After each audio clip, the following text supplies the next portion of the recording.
Hello friends, welcome to my channel. इस video में आज हम सुनाएंगे पुत्रदा एकादशी व्रत कथा। हाथ में हम कुछ अक्षत या पुष्प लेंगे, उसके बाद हम एकादशी व्रत कथा को पढ़ेंगे या फिर सुनेंगे। युधिष्ठिर ने पूछा, हे केशव, अब आप मुझे श्रावण माह के शुक्ल पक्ष की एकादशी की कथा सुनाइए। श्री कृष्ण जी ने कहा, हे राजन, द्वापर युग के प्रारंभ में महिष्मति नाम की नगरी में महीजित नाम का राजा राज करता था। वह पुत्रहीन था, जिसके कारण वह हर समय चिंतित और दुखी रहता था। उसे अपना राज्य दुखदायी प्रतीत होता था, क्योंकि बिना पुत्र के संसार में इस लोक और परलोक दोनों में सुख प्राप्त नहीं होता है। इधर पुत्र की चिंता थी, उधर राजा की वृद्धावस्था दिन पर दिन बढ़ती जा रही थी। एक दिन राजा ने अपनी प्रजा को एकत्रित करके कहा, प्रजाजनों, मैंने आज तक अपने जीवन में कोई पाप नहीं किया है और ना अन्याय पूर्वक प्रजा से धन ही लिया है, और प्रजा का भी मैंने सदैव पुत्र की तरह पालन किया है तथा अपराधियों को भी पुत्र तथा बांधवों की भांति दंड दिया है। क्या कारण है कि इस प्रकार के धर्मयुक्त राज्य करने पर भी मैं महान दुख पा रहा हूँ? मेरी समझ में इसका कारण कुछ भी नहीं आ रहा है। राजा महीजीत के दुख का कारण जानने के लिए उसके मंत्रीगण अत्यंत चिंता में होकर वन को गए। वहां पर अनेकों ऋषि मुनियों के दर्शन किए। अंत में वे भ्रमण करते हुए वयोवृद्ध धर्म के ज्ञाता सर्वश्रेष्ठ लोमस ऋषि के आश्रम पर पहुँचे।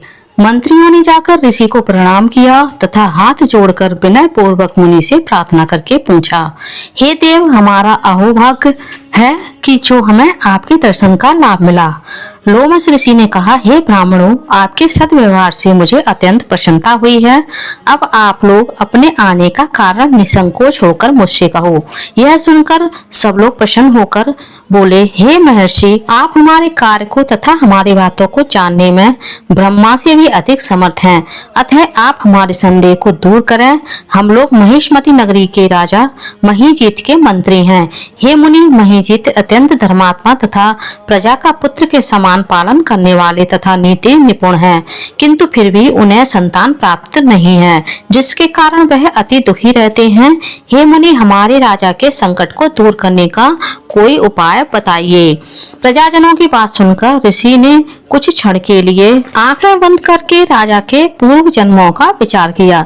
विचार करने के पश्चात ऋषि बोले, हे ब्राह्मणों, यह नृप पूर्व जन्म में अत्यंत निर्धन तथा बुरे कर्म करने वाला था तथा लगातार वह एक गांव से दूसरे गांव में घूमा करता था।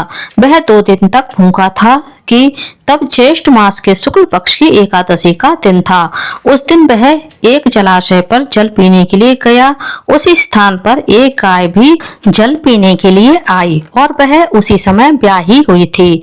वह भी जल पी रही थी। इस राजा ने उस गाय को अति प्यासी ही हटा दिया और स्वयं जल पीने लगा। हे ब्राह्मणों, इसी कारण इस राजा को यह दुख भोगना पड़ रहा है तथा एकादशी के दिन भूखा रहने के कारण यह राजा हुआ, और गौ माता को प्यासा हटाने के कारण इसको संतान न होने का कष्ट भोगना पड़ रहा है। मुनि की बात सुनकर सब लोगों ने कहा, हे देव, कृपा करके कोई ऐसा उपाय बताएं कि जिसके करने से राजा के पूर्व जन्म के पाप नष्ट होकर संतान की प्राप्ति हो। ब्राह्मणों के वचन सुनकर लोमस ऋषि बोले, हे ब्राह्मणों, यदि सावन मास के शुक्ल पक्ष की पुत्रदा एकादशी का राजा सहित तुम सब व्रत करो और रात को जागरण करो, व्रत के फल को राजा के लिए संकल्प कर दो, तो राजा के अवश्य पुत्र उत्पन्न होगा। ऐसा करने से तुम सबके और राजा के समस्त दुख नष्ट हो जाएंगे।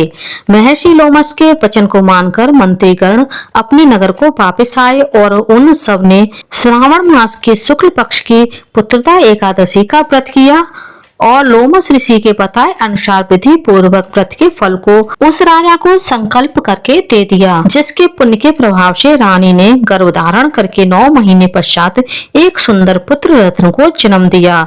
हे राजन, इसलिए इस एकादशी का नाम पुत्रदा एकादशी हुआ। जो मनुष्य पुत्र प्राप्ति करना चाहता है, उन्हें इस पुत्रदा एकादशी का व्रत करके पुत्र लाभ उठाना चाहिए। इस दिन गुड़ का सागर लेना चाहिए। बोलिए भगवान विष्णु की जय। फ्रेंड्स, आप लोगों को मेरा ये वीडियो कैसा लगा कमेंट्स करके जरूर बताइएगा। और यदि आप मेरे चैनल पूनम की आस्था पर पहली बार आए हैं तो प्लीज चैनल को सब्सक्राइब कर लीजिए, वीडियो को ज्यादा से ज्यादा लाइक कीजिए, शेयर कीजिए, साथ ही बेल आइकन को प्रेस कर दीजिए ताकि हमारी आने वाली सारी लेटेस्ट वीडियो की नोटिफिकेशन आप लोगों को टाइम से मिल सके। कॉमेंट्स में विष्णु भगवान की जय अवश्य लिखिएगा। धन्यवाद फ्रेंड्स, राधे राधे।